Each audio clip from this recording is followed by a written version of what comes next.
everyone. Welcome to the Greater Sacramento Dine Into program workshop series. Today, we have a special guest speaker who's going to be coming on to talk about some really interesting things related to our health and community. Our Sacramento NAACP Dine Into program is a program that seeks to address food insecurity among Sacramento County's families, seniors, and homeless. And we're also helping to mitigate the effects of the pandemic on the hospitality industry as well by working with a group of restaurants in Sacramento to feed our underserved communities.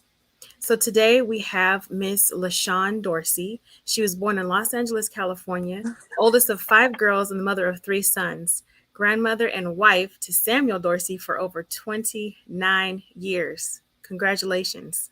Thank Ms. you. Dorsey believes in educating and empowering people to grow to the max level on living on purpose. She has currently been a nurse in the obstetrics field for over 20 years. Her passion is prayer, women, family, and community. She enjoys reading and journaling. LaShawn is a builder of great men and women, and her greatest desire is to equip people for, to equip people.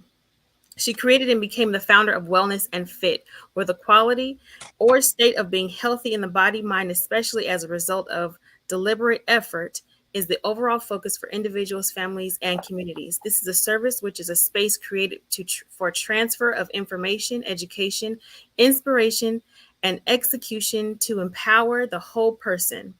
LaShawn has recently been appointed the Director of Health Education with Diverse Educational Organization, where she's able to educate all types of cultures in health and wellness. Please welcome LaShawn Dorsey. Awesome. Thank you so much. Thank you so much for having me. Good evening, afternoon, evening. Glad to be here on this evening. We are talking food insecurity. I heard this about a year and a half ago and didn't understand it. Um, Breezed right through it. But in this session this year, I've done a little research on it and food insecurity. You're right. You're like, what is that? What does that mean? It's definitely the opposite of food security, where you have stable food. It's safe, it's sound, you have access. But let me give you the definition. The U.S. Department of Agriculture defines food insecurity as a lack of consistent access to enough food for an active, healthy life. I want to read that again. The U.S. Department of Agriculture defines food insecurity as a lack of consistent access, so constant access to enough food for an active, healthy, these are key things, healthy life. In 2020, an estimated of one in 8 Americans were found insecure, equating to over 38 million Americans, including almost 12 million children. So it has really, it supersedes. It hits the seniors, it hits children, the lower socioeconomic, whether you're Hispanic or African American or even Caucasian, it hits people at different levels and different places. And so my question is, were you aware of what was food insecurity? Because I wasn't really until I start researching this. So somebody may say food insecurity is something like hunger. Let's go to a definition.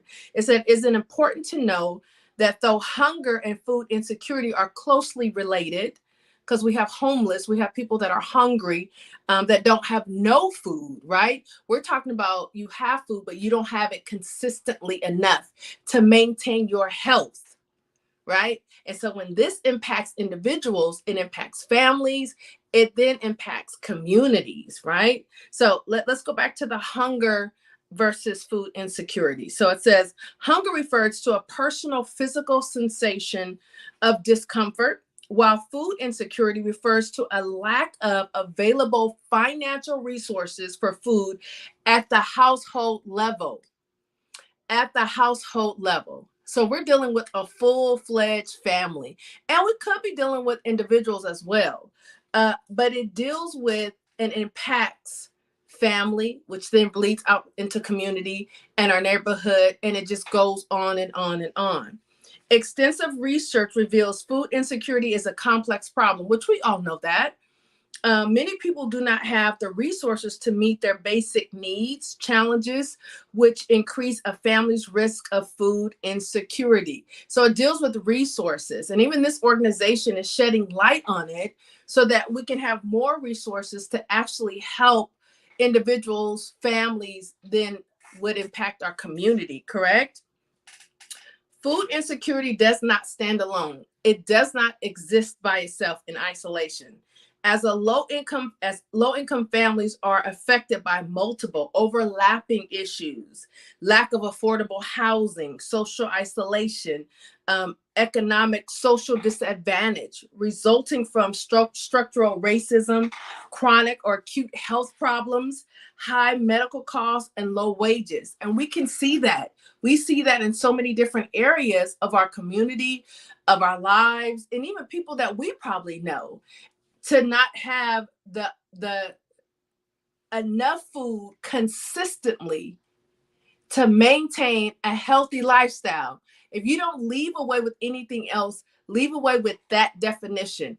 To have consistent food that will help you maintain a healthy lifestyle. That is food insecurity. And in 2022, we have that. We have that. Let me give you some stats and then I'm going to let you have the rest of your evening. They have ranges of food security. I love the triangle that they have, how you can be in different class modes: high food security, marginal food security, low food security, which is really dealing with food insecurity. And then you have that very low food security where it deals with you don't have enough food all the time. And let's even break it down a little further as far as having food consistently. But what about the right types of food, right? Healthy foods that's going to maintain your organs, right? Not stuff that's preserved with salt and sodium and sugar and all this other stuff that's going to cause disease increase. So that's a whole nother layer that goes with food insecurity, right? All right, so let's get some stats on food insecurity. This evening, I just want to remind you, food insecurity, that's what we're talking about. So facts about child hunger in America. More than 9 million children faced hunger in 2021. That is 1 in 8 kids are at risk for hunger related to food insecurity. And what did I say food insecurity was? Having what? Not having consistent food that will fuel your body in a healthy manner. It impacts communities, houses, and individuals. Black and Latino children are more likely to face hunger than white children because of systemic racial injustice. And we know the different layers that deals with that. According to the USDA, in 2021, 22% of Black children were food insecure. 22%. That's a lot of Black children were food insecure. And 18.5% of Latino children were food insecure. And remember, we talked about, I want you guys to remember the definition of food insecure. I'm going to read it. Food insecurity is a lack of consistent access to enough food for an active, healthy life. Consistent access. So access to me deals with resources, right? And consistent. Every day, every meal, every child, every senior, every meal. They should have food at every meal, healthy food, access to enough food for an active, healthy life. And you can see the spiral effect. When you have inconsistencies with food, it impacts your health and your wellness. And then for you to get up and to move and do certain things, that's hindered. So let's go back to our stats and then I'm done. Single parent families are more likely to face hunger because they need to stretch their income further. And what that looks like is probably having breakfast, but no meals for the rest of the day, and then have dinner. You're missing some snacks and some nutrients with your lunch. In 2021, 24% of households headed by single moms were food insecure. Food insecure, 24%. That's just last year in 2021. So all the resources and the programs and different things that are going on, even the one that's umbrella over this topic that we're talking about, is very important. Very important for us to educate ourselves and to even pour into certain resources that are integral to even fuel our community and individual families, our seniors, our children, so they can have food secure food for healthy living. All right, y'all. That's what I have for you on today. I am Lashon Dorsey. I appreciate this time. You all have an amazing evening. If you have questions, please let us know. But let's work on that. Let's help each other as a community as relates to food secure. We want to secure food for everyone. All right. This is Lashon Dorsey. You guys have an amazing evening.